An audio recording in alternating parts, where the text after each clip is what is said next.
প্রিয় বন্ধুরা, আপনাদের মুরগি যদি চুনা পায়খানা করে, সবুজ পায়খানা করে, সবুজ পায়খানার জন্য আপনারা মুরগিকে ফিক্সেল বেট এই ওষুধটা খাওয়াবেন। এর সাথে আপনারা রানামাইসিন দিবেন। এই রানামাইসিন দিবেন কী কারণে? অনেক সময় সবুজ পায়খানার সাথেও কিছু কিছু মুরগি চুনা পায়খানা করে, তো এই রানামাইসিন চুনা পায়খানার কাজ করবে, আর ফিক্সেল বেট যেটা এটা সবুজ পায়খানার কাজ করবে।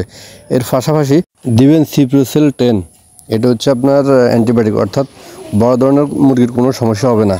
তো এই তিনটা ওষুধ যখন আপনারা মুরগিকে খাওয়াবেন, মুরগি আপনাদের সুস্থ সবল হয়ে যাবে ইনশাল্লাহ। এর পাশাপাশি আপনারা স্যালাইন অ্যাড করবেন, সাথে ফিএস অ্যাড করবেন, তাহলে আপনাদের মুরগিগুলো সুস্থ থাকবে।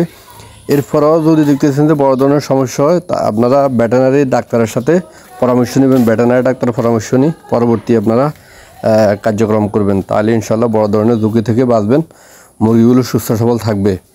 আর যে ওষুধটা বলছি আপনারা রানামাইসিন 1 লিটার পানিতে 1 গ্রাম দিবেন, আর ফিক্সেল বেট 1 লিটার পানিতে 1 গ্রাম, আর ওটা হচ্ছে 1 লিটার পানিতে 1 মিলি, সাথে স্যালাইন। খামার জীবাণু মুক্ত রাখতে খামারে প্রতিদিন আপনার জীবাণুনাশক স্প্রে মারবেন। আমি এটা মারতেছি GPS8। বিভিন্ন কোম্পানির আছে, যে কোনো কোম্পানির একটা জীবাণুনাশক স্প্রে মারতে পারেন, অথবা ব্লিচিং পাউডারও মারতে পারেন, বা পটাশের পানিও মারতে পারেন। এর পাশাপাশি মুরগিকে প্রতি 2 মাস পর 45 দিন পর থেকে প্রতি 2 মাস পর মুরগিকে RDB ভ্যাকসিনটা করে দিবেন রানের মাংসে, তাহলে আপনাদের মুরগিগুলো সুস্থ সবল থাকবে। এর পাশাপাশি আপনাদের মুরগির খামারে দেখুন, আমার মুরগির খামারে আমি ফ্লোরে দিয়েছি আপনার বিটি বালু দিলে উপকারিতা কী হচ্ছে, প্রতি 2 দিন 3 দিন পর মুরগির বিষ্ঠাগুলো আপনার ঝাড়ু দিয়ে পরিষ্কার করে ফেলা যায়। এর পাশাপাশি আমার কয়েকটা মুরগি আপনার খামারের ভিতরে অ্যামোনিয়া গ্যাসের কারণে কয়েকটা মুরগি করাজার চিকিৎসা দিতেছি। লিবোম্যাক্স সাথে ডক্সিবেট 1 লিটার পানিতে 1 মিলি করে টানা 3 দিন খাওয়াইছি। এর পাশাপাশি পটাশের স্প্রে করছি। মোটামুটি আলহামদুলিল্লাহ আমার অনেকগুলো মুরগি সুস্থ হয়ে গেছে, বাকিগুলো রিকভারি হইতেছে।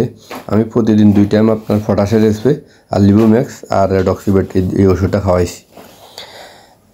ইনশাল্লাহ মুরগিগুলো সুস্থ হয়ে গেছে। তো আপনারা এরকম আপনার এই লিবোম্যাক্স, ডক্সিবেট এই 2টা ওষুধ পানির সাথে 1 টাইম দিবেন, আর পটাশের স্প্রে মারবেন। যেগুলো বেশি আক্রান্ত মুরগি এগুলো আলাদা করে পারলে হাত দিয়ে আপনারা পটাশ লাগিয়ে দেবেন।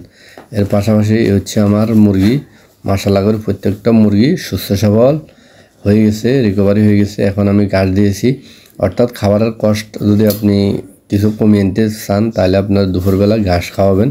ঘাস খাওয়ালে মুরগির খাবারের কষ্টটা অনেক কমবে, এবং আপনার মুরগিগুলো সুস্থ সবল থাকবে, কারণ ঘাসের মধ্যে অনেক ধরনের ভিটামিন মিনারেল মুরগি পায়। তো এই ধরেন খাওয়ারও কিছু আপনার সাশ্রয় হয়।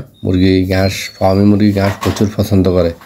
ফার্মি মুরগিকে আপনি ঘাস খাওয়ালে ফার্মি মুরগির গ্রোথ এবং শরীর স্বাস্থ্য ভালো থাকবে। আর আপনার পরিষ্কার পানি দিবেন, তাহলে ইনশাল্লাহ মুরগি সুস্থ সবল থাকবে।